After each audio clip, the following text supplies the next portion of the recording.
All right, Shalom. Before I begin, I'd like to give all praises, honor, and glory to Yahweh, Bahashem, Yahweh Shai, Bahashem, Ruach Kodash.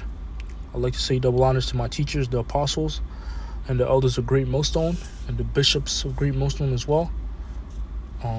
And I'll also like to say double honors to the brothers that are out there as well, of the hopeful elect, preaching this word in truth and sincerity. And salutations to them as well, double honors and salutations. So I'm the brother Shaquat from the branch of Great Millstone, Montreal. Back once again with another lesson. And this lesson that I'm going to be getting into today is basically going to be inspired based off a topic that was touched on in the health chat that I'm in, and it was a while ago, but topics resurface, and the spirit hits harder sometimes when they do resurface, so I just felt like it was going to be edifying and exhorting to the elect that's out there, and Lord willing it will be.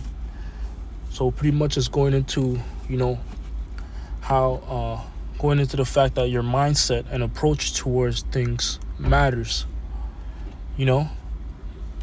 because the mind is a powerful tool, and that's why it's important to also have your health and and your diet in order, because if you do have your mindset and if you do have your body and diet in order, then you think clearly, you're more positive and lively, and that also goes to be, what proves that is in the book of Daniel, the first chapter, the experiment that was done between the Israelites, Daniel, Shadrach, Meshach, and Abednego, and the other men that were in the King Nebuchadnezzar's courts, right? What happened? The diet of Daniel and the other men that were with Daniel, Shadrach, Meshach, and Abednego, was different from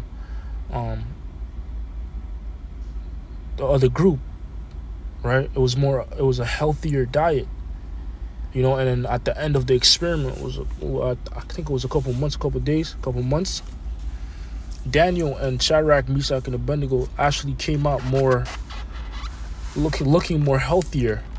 Their countenance was brighter,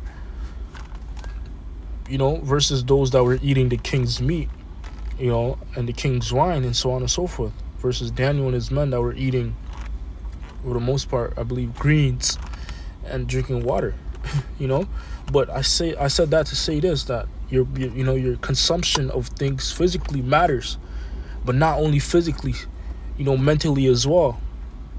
It's important. And I'm speaking to myself first and foremost. This was something that I was thinking of adjusting and making a change to for myself, or improving it, because it has an impact on you, the things that you consume mentally, if you consume a lot of negative thoughts, if you entertain a lot of negative thoughts and a lot of negativity, that's basically what's going to surround you, man. That's what's going to be all around you, versus if you have a positive outlook toward things, everything around you will be positive for the most part, and we know it's not always going to be peaches and cream in the truth, because scriptures speak about he that increaseth in wisdom increaseth sorrow. Sorrow is something that you can't escape in the truth. It's something that comes with the truth, depression and sorrow. But there's ways that you can combat that, and basically get around it, for lack of better words. Not get around it, but I don't know how to put it in words. There's ways that you can approach it. That's better. There's ways that you can approach the sorrow, instead of being in that, fuck, I'm going through all this, fuck, man, and just being defeated by it, versus somebody that has the mindset of, okay, I'm going through this, but nah, the Lord's trying to show me something. The Lord wants me to learn something out of it, so that mind shift, that could make a big impact, man. The hell might not even be as bad having a more positive outlook, you know. You know. So let me get a couple precepts here. Let me begin in the book of Sirach, or the book of Ecclesiasticus 30, and I'm gonna start at verse 21. It says, "Give not over thy mind to heaviness, and afflict not thyself in thine own counsel." Right. So just because things are not really going your way, or it's just hell out around you, you don't have to feed into it. It could be around you, but the way you approach it could be different.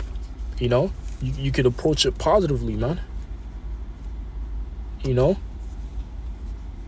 And not just be completely shut out, because that's what Satan does. He wants to isolate and shut you out and keep you in that dark, in that negative field, so to speak. Verse 22, it says, "The gladness of the heart is the life of man, and the joyfulness of a man prolongeth his days." Right. So because originally the earth is supposed to be a paradise.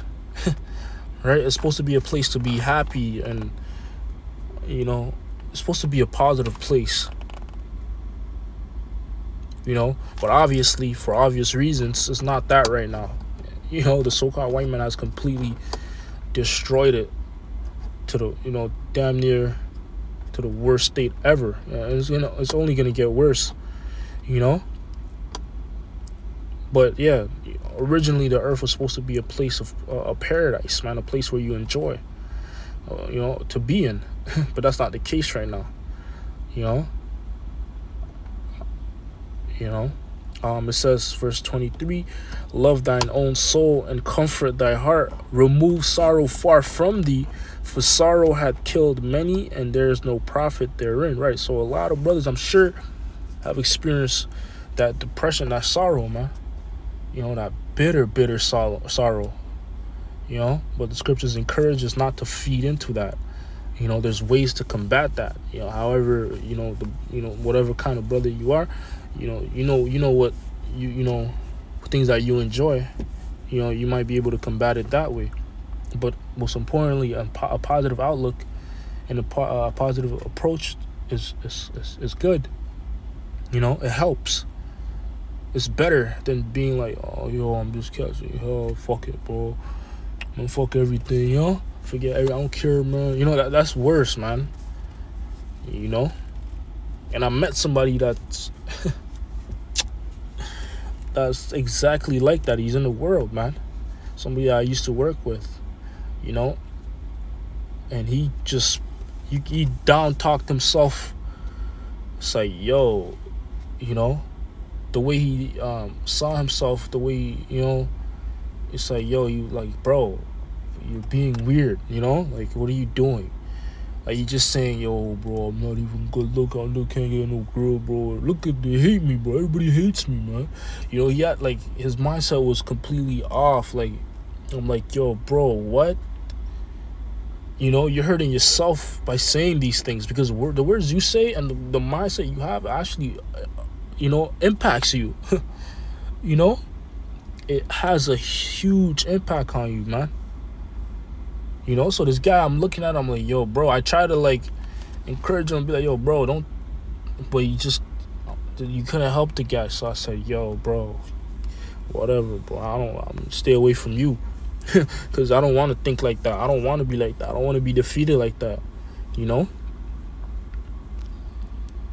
Like the scriptures say, sorrow had killed many, because when you're really in that deep hole, that deep dark hole that Satan wants you in, fuck, bro, you think about commit, you might kill yourself.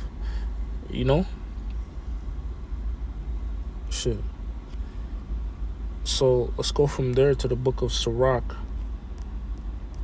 chapter 37 and verse 17. It says, "The countenance is a sign of changing of the heart." Right. So your mindset, right? Whatever mindset you have could actually be shown outwardly, right? It could be seen on, in your physical, like outwardly. Somebody could see it in you, whether you're a positive guy, you're a confident guy, so on and so forth, or you're a guy that's depressed, right? That's gonna show forth. People are gonna be able to see that in you, right? So it's good to have a positive approach and outlook to things, and then I want to segue. Matter of fact, before I segue, let me get this real quick. In the book of Matthew 6 and verse 22, it says, "The light of the body is the eye. If therefore thine eye be single, thy whole body shall be full of light. But if thine eye be evil, thy whole body shall be full of darkness. If therefore the light that is in thee be darkness, how great is that darkness," right? So your focus, it matters. The things you focus and allow your mind to consume could have an impact on you, right? If your mind is being consumed by the words of Yahweh Bashim Shai, reading, watching videos, doing your lessons, you're going to be focused. That's going to basically yield life, because that's what these words are, man. They heal you spiritually. They nurse you back to life, man.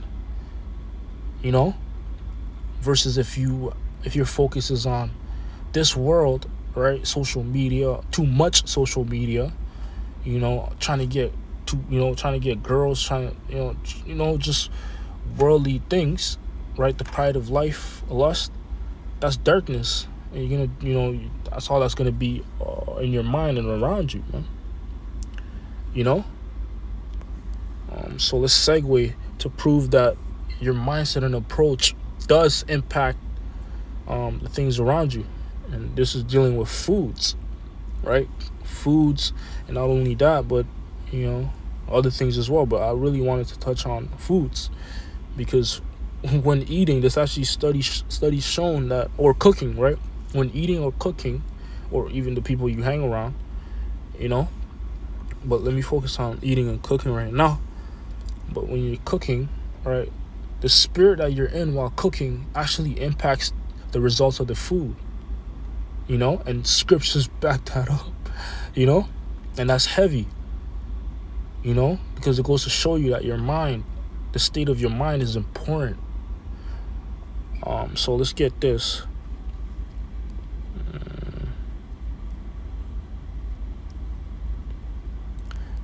In the book of Proverbs 15 and verse 17, it says, "Better is a dinner of herbs where love is than a stalled ox and hatred therewith." Right, so let's get that in the NLT. Proverbs 15 and verse 17, right? It says, "A bowl of vegetables with someone you love is better than steak with someone you hate." Right? Because you're not going to be in the mindset of in a positive mindset if you're eating with somebody you hate. You're gonna be like, "Yo, why is this guy here, man?" You're gonna be in like a down spirit, like, "Yo, why am I sitting here, bro? Why am I with this guy, bro? Why is this guy here, bro?" And that's negativity. So that negative energy, for lack of better words, it's gonna translate to the state that you're in. Just to the spirit you're in, the mindset you're in, and that food is not gonna taste as good because you're in a bad mood. And it's same with cooking. If you're in a negative spirit, that's going to impact the food that you cook and the results of it. Versus if somebody's drinking a little red wine, listening to positive music and enjoying their time cooking, man, the results of that food is going to come out delicious. With smiles, and you're laughing, you're having a good time, right? Doing it, cooking. Hey, that food is gonna most likely 9 times out of 10 gonna come out like fire, bro. Versus somebody that's in a bad mood and through and just cooking, so you just done. That food is not gonna taste as good because of the spirit that you put into that food. Oh, even boxing, I believe to bite, not just boxing, but pretty much every martial art, form, whatever it may be, boxing, BJJ, judo, so on and so forth. You need to have confidence in yourself. You have to believe that you could do it. That you have to believe you're gonna win. You have to believe in the skill that you possess to perform at a high level. If you don't, you're not gonna perform at a high level. As simple as that. Let's get this. Proverbs 17 and verse 1. It says, "Better is a dry morsel and quietness therewith than an house full of sacrifices with strife. So let me see on the MLT. Better a dry crust eaten in peace than a house filled with feasting and conflict. Right? So it's better to have a small meal, whatever, a meal that's not as big, right? But you're eating it in peace and happiness and joy and the positive spirit, versus because you're actually gonna enjoy it. You're in a good mood. You're in a positive mood, versus a meal that's filled with feasting, full of food, but there's conflict. There's tension. Right? That food is not gonna affect you the same way as a food that you digest in a positive spirit. That's the point I'm trying to make. And